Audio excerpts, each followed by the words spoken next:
Insoupçonnable, presque cachée, elle trône au milieu des marais depuis 10 siècles.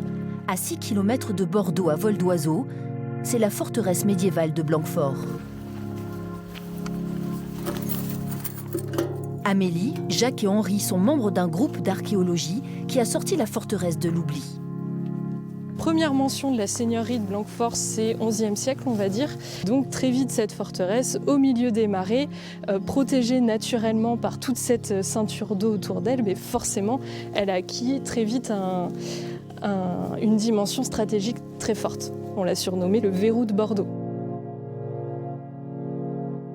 Ces vieilles pierres ont subi de nombreux assauts et de nombreux sièges, tour à tour propriété de la couronne anglaise puis française.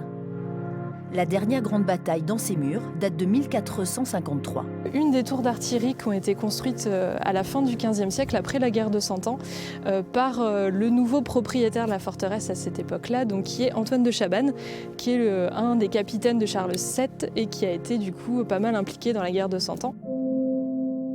L'édifice est abandonné au XVIIIe siècle.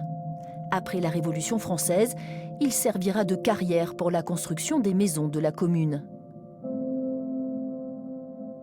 La forteresse de Blanquefort a été l'un des premiers châteaux médiévaux classés monument historique en France.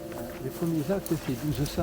Là, on a un reste de cheminée, donc il nous reste les deux, ce qu'on appelle des pieds droits. En fait, c'est les deux parties sculptées en bas. En 1962, un chantier archéologique a été créé par des habitants pour sauvegarder et mettre en valeur ce patrimoine méconnu. Lors de fouilles, de nombreux objets ont été mis au jour. On a tout d'abord beaucoup de céramique, qui est un matériau en fait qui n'est pas périssable, donc forcément on en retrouve énormément. On a beaucoup d'ossements d'animaux, du coup des produits de consommation. On a retrouvé aussi quelques pièces de monnaie, les plus vieilles datant de l'époque antique, ce qui nous prouve aussi que ce site-là, il n'était pas simplement utilisé au Moyen-Âge, mais aussi beaucoup plus avant. Tous ces vestiges sont à découvrir à la Maison du Patrimoine. La forteresse est ouverte au public 2 fois par mois lors de chantiers d'entretien animés par les membres du groupe d'archéologie. C'est finalement un site qui a vraiment été protégé, on va dire, et qui est l'un des derniers témoignages de l'architecture médiévale en fait, sur l'agglomération de Bordeaux. C'est pas le but de la rebâtir, donc c'est impossible. Mais déjà conserver ce qui existe, donc je pense que c'est le plus important. Mais il y a quand même une image qui s'est véhiculée autour de cette forteresse. Je pense qu'il faut la conserver, cette image-là.